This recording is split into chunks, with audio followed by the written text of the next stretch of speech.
अपने सौर मंडल के बारे में।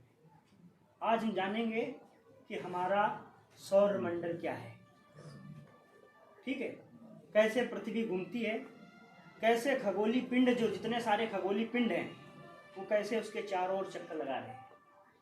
अगर कोई बच्चा जानता है, अगर सोलर सिस्टम के बारे में यानी सौर मंडल के बारे में अगर कोई भी बच्चा जानता है, कुछ भी जानते हो, थोड़ा बहुत भी जानकारी हो आपके पास, हमको बता सकते हो।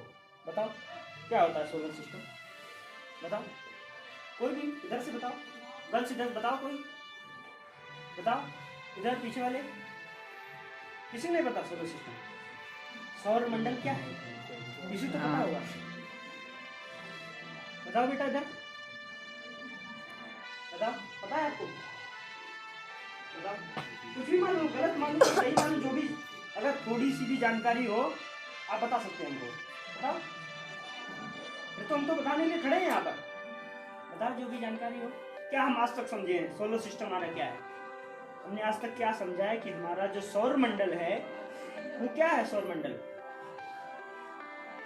हम आज तक नहीं जाने, समझे नहीं कभी, सोलर सिस्टम के बारे में नहीं समझा, हमको जानकारी नहीं मिली आज तक, आपको जानकारी नहीं मिली, सर ने नहीं पढ़ाया था, पर याद नहीं है। कोई बच्चा है जो बताएगा सोलर सिस्टम क्या है, थोड़ा बहुत भी जानते हो वो भी बताओ हमको। सौर मंडल में अनेक तारे, आकाश गंगा, तन नैताएं पाई जाती हैं।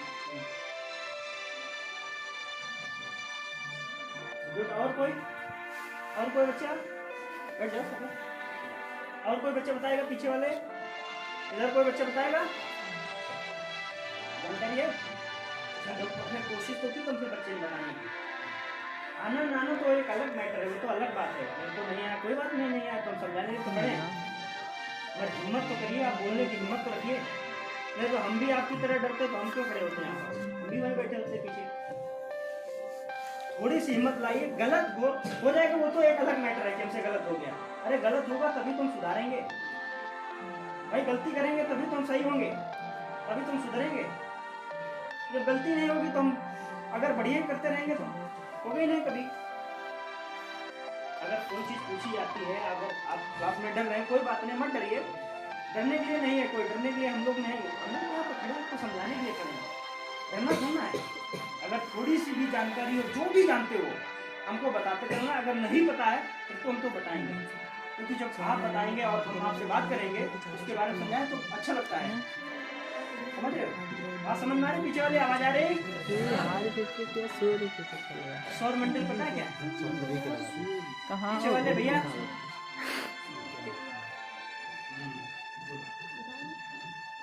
जो हमारा सूर्य है या जो सन है, उसकी जो फैमिली है, उसका जो परिवार है, वही तो है सौर मंडल, यानी कि सूर्य के परिवार को सौर मंडल कहते हैं। अब सूर्य के परिवार में कौन कौन से आते हैं, ग्रह आते हैं, उपग्रह आते हैं, ये तारे नहीं आते हैं, तारे नहीं आते, और क्षुद्र ग्रह आते हैं, उल्का पिंड वगैरह आते हैं, उल्का पिंड, समझ रहे हो कि नहीं। पृथ्वी के चक्कर लगवा रहे हैं। जो सोलर सिस्टम है ना, जो हमारा ये सोलर सिस्टम, जो सूर्य का परिवार है या जो सूर्य की जो फैमिली है, उसी को हम कहते हैं सोलर सिस्टम। अब हम लोग चक्कर का ये जो जितने सारे ग्रह हैं, ये कैसे चक्कर लगा रहे हैं, एक दूसरे पिंड के कैसे चक्कर लगा रहे हैं। सूर्य क्या है, सूर्य क्या है, बोला है तारा, सूर्य एक तारा है, और पृथ्वी क्या है, ग्रह। अच्छा, अंतर जानते उसमें क्या होता है, हम तारा किसको कहेंगे, किसको हम ग्रह कहेंगे, कोई बताएगा बच्चा, पकड़ा क्या बताइए, हम तारा किसको कहेंगे, किसको हम ग्रह कहेंगे, जिसके पास अपनी मतलब खुद की ऊर्जा या लाइट होती है वो तारा होता है, और जो ग्रह होते हैं, जो तारे होते हैं उसके अंदर स्वयं का प्रकाश होता है, स्वयं की लाइट होती है, वो किसी दूसरे पर निर्भर नहीं होते हैं, और जो ग्रह होते हैं उनके अंदर स्वयं का प्रकाश है, जो खुद का प्रकाश है जिसके अंदर, वो सारे तारे हैं,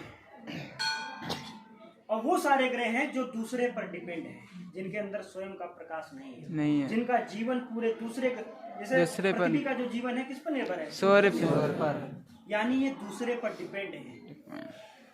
वो सारे ग्रह जो दूसरे पर डिपेंड हैं, वो खगोलीय पिंड जो सब दूसरे पर डिपेंड, जिनके अंदर स्वयं का प्रकाश नहीं है, वो सब क्या है? वो सब तारे हैं। ग्रह।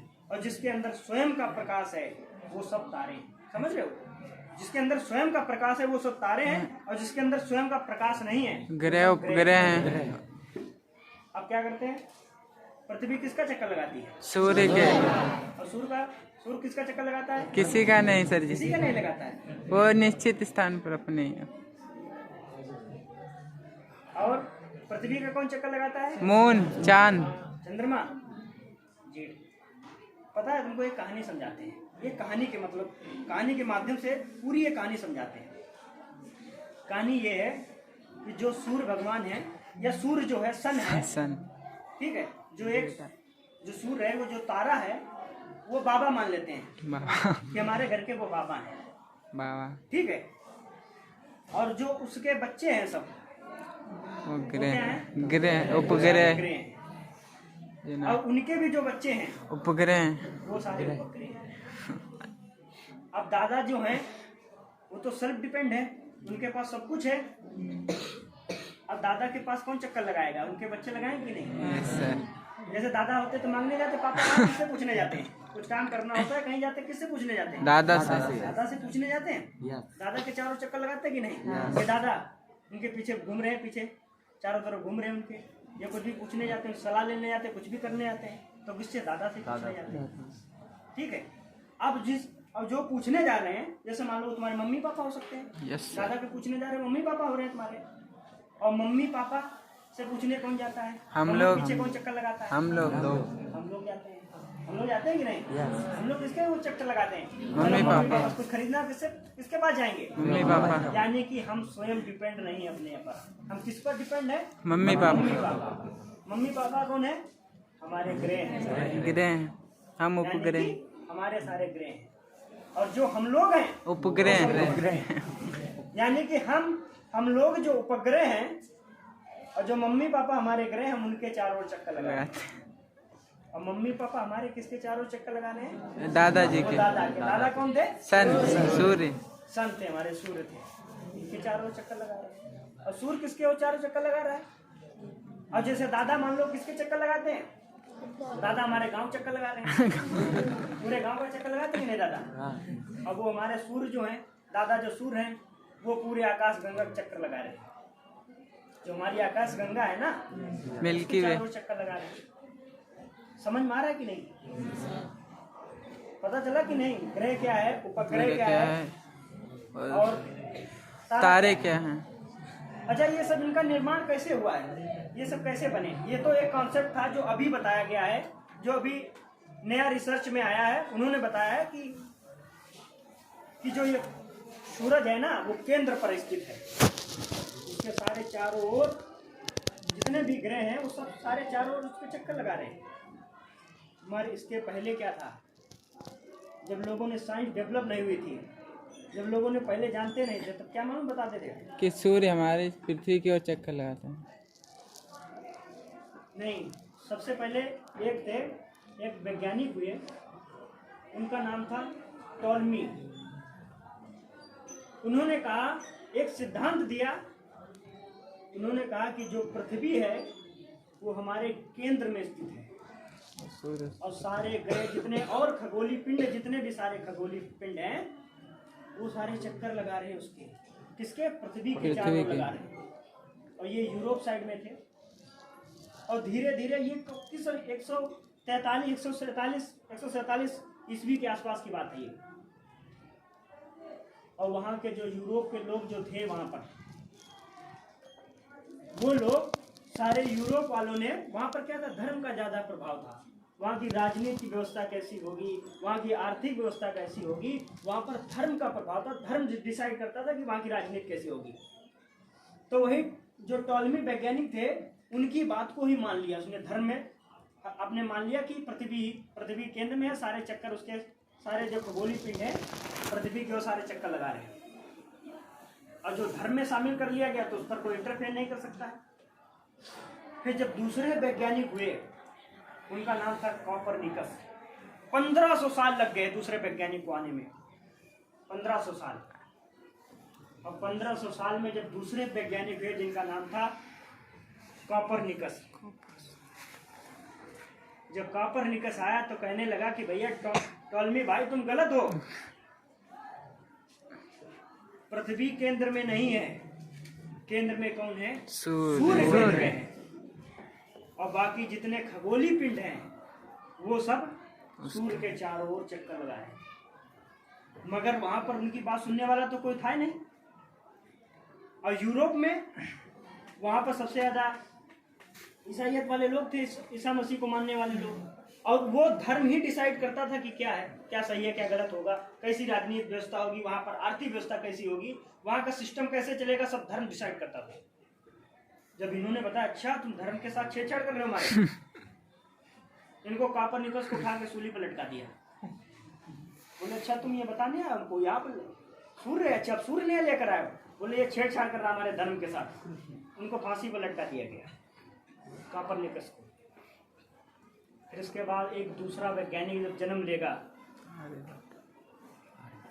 वो था, अब ये तो मर के चले गए, मर कहते हैं आत्मा भटकती रहती है, इनका पूरा दोबारा जन्म हुआ।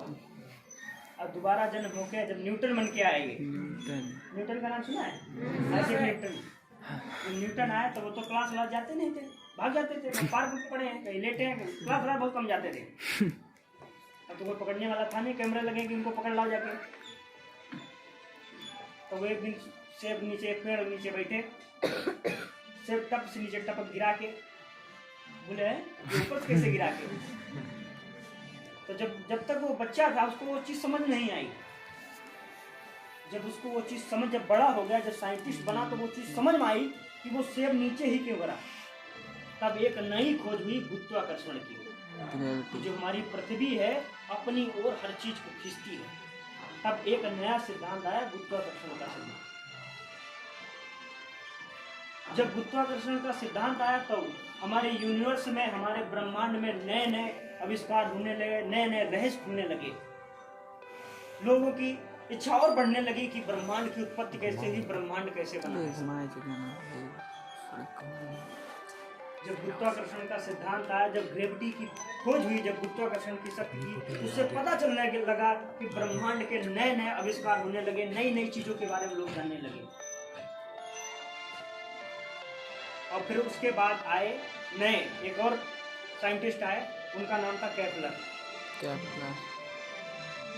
उन्होंने कहा कि भैया जो हमारा सूर्य है, सूर्य भी किसी के चारों ओर घूम रहा है, वो है हमारी आकाश गंगा। जो हमारी गैलेक्सी है, जो आकाश गंगा है, सूर्य हमारे आकाश गंगाओं के चारों ओर घूम रहा है, उसका चक्कर लगा रहा है। फिर अलग अलग और वैज्ञानिक आने लगे, नए नए सिद्धांत देने लगे। फिर यूनिवर्स कहने नहीं, आकाश गंगाएं भी चक्कर लगा रही हैं, आकाश गंगाएं भी घूम रही हैं, और विस्तार मिलने लगा। मगर फिर एक बेल्जियम के साइंटिस्ट थे जिनका नाम था जार्ज लिमेट्रे। उन्होंने एक सबसे बड़ा एक सिद्धांत दिया जिसका नाम था बिग बैंग थ्योरी, महाविस्फोटक सिद्धांत। वो बताएंगे कि ब्रह्मांड का आविष्कार कैसे हुआ। और हमारी हिंदू मैथोलॉजी में क्या बताया जाता है? हिंदू मैथोलॉजी में बताया जाता है कि जो हमारे बड़े अनेक जो धर्म ग्रंथ हैं उनमें बताया जाता है कि जो ये ब्रह्मांड की जो रचना हुई है, जो हमारा ये ब्रह्मांड जो बना, यूनिवर्स बना है, किसने बनाया? ब्रह्मा जी ने बनाया। ये तो सिखाया जाता है हमारे हिंदू मैथोलॉजी में। क्या बताया जाता है कि जो ब्रह्मांड की जो रचना हुई है, ये ब्रह्मांड जिसने बनाया है, पूरी दुनिया को जिसने बनाया है, वो किसने बनाया? ब्रह्मा जी ने। ब्रह्मा जी ने बनाया। मगर जब टॉलमी यानी कि जो जार्ज लिमेट्रे जब आएंगे, बिग बैंग जब थ्योरी देंगे, तो उन्होंने कहा कि वो अपने एक साइंटिफिक थ्योरी देंगे। ये एक धार्मिक थ्योरी है, एक धार्मिक मान्यताएं हैं, मगर जो हमारी विज्ञान जिस पर मानती है, जो प्रूव करेंगे आके, वो हमारी बिग बैंग थ्योरी थी। और आज हम उसके बारे में जानेंगे कि ब्रह्मांड का विस्तार कैसे हुआ। ये इतना बड़ा ब्रह्मांड है, ये सब कैसे बना ब्रह्मांड। जो जार्ज लिमेट्रे थे, उन्होंने कहा कि जो दुनिया का जितना भी द्रव्य था, यानी कि मैटर था, जो भी एक पॉइंट पर स्थित था, और ये जो पॉइंट था इसका नाम था सिमुलेटरी।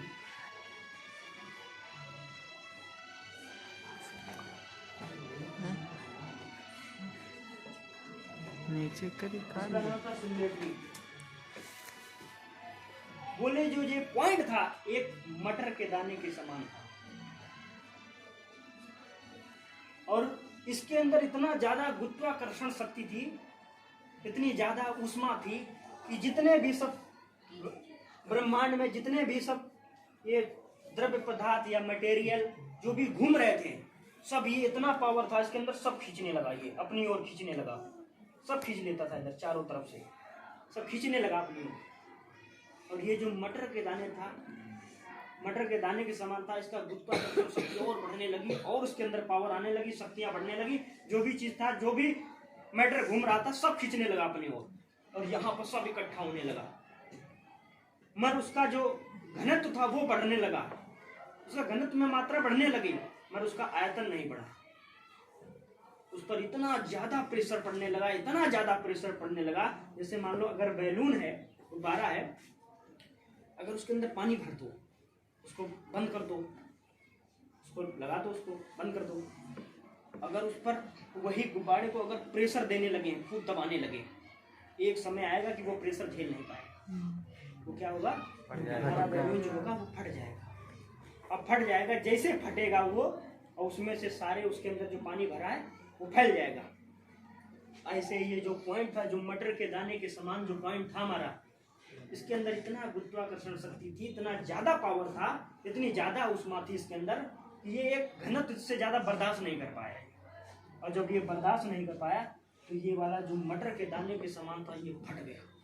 इतना तेज विस्फोट हुआ इसके अंदर कि हजारों प्रकाश वर्ष की दूरी तक ये जिसके अंदर जो मैटर भरा था सब फैल गया। छोटे छोटे धूल कण, छोटे जो मैटर था सब चारों जगह फैल गया, और कितनी हजारों लाखों करोड़ों प्रकाश वर्ष की दूरी तक फैल गया जाके, इतना तगड़ा विस्फोट हुआ। तब दुनिया में प्रकाश नहीं था, सिर्फ अंधकार था। जैसे अगर कोई राड देखी, राड लोहे की राड, अगर उसको खूब गर्म कर दें, उसके अंदर हीट तो होगी, लाल लाल तो हो जाएगी वो, मगर उसके अंदर प्रकाश नहीं होगा। देखा है कि नहीं? बिल्डिंग वाला जो बिल्डिंग वाली मशीन देखा है, ये बिल्डिंग वाली मशीन करते हैं, जब वो जलाता है उस पे तब वो प्रकाश होता है, और जो लाल लाल होता है उसके अंदर प्रकाश नहीं होता है, उसके अंदर हीट होती है, ऊष्मा होती है। देखा है कि नहीं? ऊष्मा होती है। ऐसे ही जब ब्रह्मांड में जो अलग अलग द्रव्य पदार्थ थे वो धीरे धीरे गुरुत्वाकर्षण शक्ति के कारण आपस में चिपकने लगे, छोटे छोटे पदार्थ आपस में चिपकने लगे, और चिपकने लगे तब तक पूरा ब्रह्मांड, पता नहीं, ये 13.7 अरब वर्ष पहले की बात है ये। और जब ये सब चिपकने लगे आपस में, जब चिपकने लगे तो उसमें इलेक्ट्रॉन, न्यूट्रॉन, प्रोटॉन आपस में मिलने लगे। सुने हो कि नहीं? नाम सुने हो? जो इलेक्ट्रॉन थे, जो प्रोटॉन थे, वो आपस में मिलने लगे और मिलकर एक नया अणु बनाया, उसका नाम था हाइड्रोजन। अब ये छोटे छोटे पॉइंट, ये छोटे छोटे, जैसे मान लो इलेक्ट्रॉन प्रोटॉन मिलके एक ठोस अणु बनाया, जो ठोस परमाणु बनाया, जो पहला परमाणु बनेगा, जो ठोस अणु होगा, उसका नाम होगा हाइड्रोजन। और यही हाइड्रोजन जब आपस में मिलेंगे, यही जब हाइड्रोजन आपस में रगड़ने लगेंगे, जब टकराएंगे, तो एक नया पदार्थ बनाएंगे, उसका नाम होगा हीलियम। सुना है कि नहीं? जब हाइड्रोजन जब आपस में लड़ेंगे, प्लस प्लस जब लड़ेंगे, तब एक नया पदार्थ बनेगा, वो होगा हीलियम। यानी कि अब हाइड्रोजन जब हमारा हीलियम में बदलने लगेगा, और जैसे हीलियम में बदलेगा हमारा हाइड्रोजन, तब प्रकाश उत्पन्न होगा, यानी कि वो जलने लगेगा। वो जो छोटे छोटे अणु थे, ये जो परमाणु थे, वो जब जलने लगेंगे तो हमारी हजारों आकाश गंगाएं जगमगाने लगेंगी प्रकाश से। इसके पहले ब्रह्मांड में, दुनिया में कहीं प्रकाश नहीं था, सिर्फ अंधकार था सब। जब न्यूट्रॉन प्रोटॉन ये सब मिलने लगेंगे, गॉड पार्टिकल, जो इनको गॉड पार्टिकल बोलते हैं, ये सब गॉड पार्टिकल जब मिलने लगेंगे तब हमारे एक ठोस हाइड्रोजन का निर्माण करेंगे। और यही ठोस हाइड्रोजन जब आपस में रगड़ने लगेंगे या टकराने लगेंगे तब हाइड्रोजन हमारा हीलियम में बदलने लगेगा। और जैसे ही हीलियम में बदलेगा तो वो नहीं कहते, जैसे हमारा सूर्य कहते हैं हाइड्रोजन है हीलियम में परिवर्तित हो रहा है, सुने हो कि नहीं ना, कि हमारा कहते हैं सूरज जो है इसके अंदर सब हाइड्रोजन भरा है, हाइड्रोजन आपस में टकरा रहे हैं और वो हीलियम में परिवर्तित हो रहा है जिससे प्रकाश उत्पन्न हो रहा है। और यही जब हाइड्रोजन जब लड़ेंगे तब जब हीलियम में परिवर्तित होंगे तब प्रकाश उत्पन्न होगा। यही प्रकाश पूरे ब्रह्मांड में जगमगाने लगेंगे, हजारों लाखों करोड़ों आकाश गंगाएं जगमगाने लगेंगी। हमारे ब्रह्मांड में कितनी आकाश गंगाएं हैं पता है? वैज्ञानिक कहते हैं कि 1 अरब से भी ज्यादा हमारे ब्रह्मांड में आकाश गंगाएं हैं, 1 अरब से भी ज्यादा। और जो 1 अरब आकाश गंगाएं हैं या इससे भी ज्यादा है आकाश गंगाएं, उसमें से हमारी एक आकाश गंगा है, उसका नाम क्या है? मिल्की वे। मिल्की वे। उसको दुग्ध मेखला भी कहते हैं, उसको मंदाकिनी के नाम से जानते हैं। जो हमारी आकाश गंगा है उसको क्या कहते हैं? मिल्की वे। मंदाकिनी या मिल्की वे, दुग्ध मेखला। दुग्ध मेखला मान क्यों कहते हैं? उसकी दूध की तरह आकृति दिखाई देती है, सफेद लाइन, व्हाइट लाइन दिखाई देती है, इसलिए उसको दुग्ध मेखला कहते हैं। जो हमारी आकाश गंगा है जिसका नाम है आकाश गंगा, जो मंदाकिनी है, उस मंदाकिनी में हजारों करोड़ों असंख्य तारे हैं। असंख्य। जो तारे रात में टिमटिमाते हुए दिखाई देते हैं, ये हजारों असंख्य करोड़, मतलब एक आकाश गंगा के अंदर असंख्य तारों का जो समूह है, वही जब तारे समूह ले लेंगे तो आकाश गंगा बनती है। ऐसे ही आकाश गंगाएं हमारे ब्रह्मांड में 1 अरब से भी ज्यादा हैं। जो हमारे साइंटिस्ट बता रहे हैं कि जो असंख्य तारे हैं, जो हम रात में देखते हैं ना ऊपर टिमटिमाते हुए दिखाई देते हैं, यस सर, हजारों करोड़ों टिमटिमाते तारों का जो समूह है वो आकाश गंगा है। ऐसी आकाश गंगा, ये तो एक आकाश गंगा हुई, ऐसी आकाश गंगाएं हमारे ब्रह्मांड में अरबों खरबों आकाश गंगा है। जिन्होंने कहा कि हमारे, कोई कहता है 1 अरब है, कोई कहता है 2 अरब है, कोई निश्चित नहीं है। अभी तक पता नहीं कर पाए कि हमारे ब्रह्मांड में कितनी है। सिर्फ एक मानता है कि हम लोग मान लेते हैं कि 1 अरब के आसपास है हमारे आकाश गंगा है। और उस आकाश गंगा में से जो हमारी आकाश गंगा है, 1 अरब आकाश गंगा में से जो हमारी है, उसका नाम है दुग्ध मेखला, मिल्की वे, मंदाकिनी, जिसको हम कहते हैं। और उस मंदाकिनी में जो हजारों करोड़ों जो तारे हैं, उसमें से सिर्फ एक तारे को उठा लेते हैं। उस मंदाकिनी में से जो एक तारा है वो हमारा सूरज है, सन है। और ये जो तारे हैं ना, जो ऊपर वाले तारे हैं, ये हमारे सूरज से भी पता नहीं कितने गुना बड़े हैं। एक तारे में न जाने हमारे कितने सूरज समा जाएंगे। जो छोटे छोटे दिखाई देते हैं ना रात में टिमटिमाते हुए, इन हजारों करोड़ों तारों में से सिर्फ एक तारा वो हमारा सूरज है, जिसे हम सन कहते हैं। और उसी का जो हम परिवार आज उसके बारे में जो जानेंगे वो है सोलर सिस्टम, यानी कि एक परिवार, जो एक सूरज है उसकी जो फैमिली है, जो उसका परिवार है, वो क्या है? सौर मंडल। और जो हमारे सबसे नजदीक जो तारा है ना, उसी को तो सन कहते हैं। सन कहते हैं। और पता है कि सूरज की रोशनी कितनी स्पीड में चलती है? प्रकाश की किरण कितनी स्पीड में चलती है?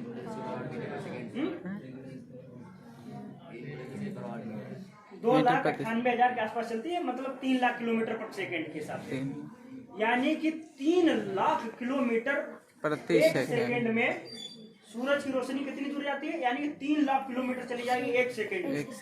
और हमारी पृथ्वी तक आने में कितना समय लगता है? 8 मिनट 22 सेकंड। यानी कि हमारी पृथ्वी से सूरज इतनी दूर है कि उसको 8 मिनट 22 सेकंड लग रहे हैं। यानी कि सूरज की जो स्पीड है, जो गति है, वो 3 लाख किलोमीटर के आसपास है। 1 सेकंड में 3 लाख किलोमीटर जाता है, तो 8 मिनट 20 सेकंड में कितनी दूर जाएगा पता है? 1500 करोड़। 1500 करोड़ के आसपास, 15 करोड़ के आसपास जाएगी। यानी 15 करोड़ किलोमीटर दूर है हमारा पृथ्वी से सूरज। अच्छा, कोई चीज हमको कब दिखाई देती है? हमको कोई चीज कब दिखाई देती है? तो नहीं। जैसे मान लो आप तो देख रहे हैं, हाँ, जैसे मान लो हम किसी बच्चे को देख रहे हैं या आपको देख रहे हैं या हम कोई चीज पंखा देख रहे हैं या कोई भी देख रहे हैं, हमको ये चीज कब दिखाई दे रही है? जब उस पर प्रकाश पड़ता है। अच्छा, जैसे मान लो पेड़ है, ठीक है, पेड़ के नीचे बैठे हैं, प्रकाश नहीं आ रहा है, तभी तो हमको वो चीज दिखाई देती है। जैसे दिन है और इतना घना पेड़ है, बहुत घना पेड़ है, बात तो सही। और उसकी सूरज की किरणें नीचे तक नहीं पहुंच रही हैं, फिर भी हमको दिखाई देता है नीचे। वहां तो प्रकाश नहीं पहुंच रहा है, फिर भी हमको दिखाई दे रहा है। अच्छा, हम पूछना चाहते हैं ये कि हमको कोई चीज कब दिखाई देती है? अच्छा, प्रैक्टिकल करना, शाम को जब जाना, शाम को आज घर एक टार्च लेना, टार्च, और टार्च को जलाना, एक बार दीवार पर जलाना, एकदम ऊपर जलाना आकाश में, एक बार दीवार पे जलाना, एक बार आकाश में। देखना दीवार हमको दिखाई दे, ऊपर कुछ नहीं दिखाई देगा। क्यों? ऐसा क्यों? क्योंकि हमको कोई चीज तब दिखाई देती है जब प्रकाश वहां तक जाता है, उससे टकराता है, वापस जब तक प्रकाश टकरा के वापस नहीं आएगा तब तक हमको वो चीज दिखाई नहीं देती। अब दीवार पर जैसे हमने प्रकाश डाला, प्रकाश उससे टकराया, और जब टकराया तो वो हमारी आंखों तक वापस आया। जो टकरा के जो वापस आ रहा है तब हमको कोई चीज दिखाई देती है, और जो वो प्रकाश अगर निकल गया, अगर टकराया वापस नहीं आया, तो वो चीज हमको नहीं दिखाई देती। जैसे अंतरिक्ष में जब हम ऊपर लगाते हैं ना, ऊपर की ओर टार्च, और जैसे प्रकाश ऊपर जाएगा तो हमको वो चीज दिखाई नहीं देती, क्योंकि वो टकरा के वापस नहीं आया। और जो चीज टकरा के वापस आती है वो चीज हमको दिखाई देती है। अगर यहाँ पर जो भी दिखाई दे रहा है, इसका मतलब यहाँ से प्रकाश जो है वो टकरा के वापस आया। समझ में आया? ऐसे ही उन्होंने कहा कि जैसे हमारे ब्रह्मांड की रचना हुई थी, समझ में आया कि ब्रह्मांड की रचना कैसे हुई? बिग बैंग थ्योरी समझ में आया क्या है, कि हमारे आकाश गंगा का निर्माण कैसे हुआ? समझ में आया कि नहीं? आज कुछ तो समझ में आया कि नहीं? समझ में आया लोग? और उन्होंने कहा कि वैसे जैसे आकाश गंगा का निर्माण हुआ है, ऐसे ही हमारे सूरज में भी विस्फोट हुआ। आप लोगों ने सुना होगा कि सूरज भी एक आग का गोला था। सुना है कि नहीं? सर पढ़ाते थे कि सूरज एक आग का गोला था। फिर उसमें से दो कॉन्सेप्ट आते हैं। एक लोग कहते हैं कि जो सूरज आग का गोला था उसमें विस्फोट हो गया, और कुछ लोग कहते हैं कि उसमें कोई उल्का पिंड या कोई ऐसा तारा है, टकरा गया के, और जो टकरा गए तो उससे अलग अलग ग्रह बन गए। अलग अलग मैथोलॉजी है, मगर जो बिग बैंग सिद्धांत है वो यही कहता है कि जो सूर्य, जो सन था, ये एक आग का गोला था।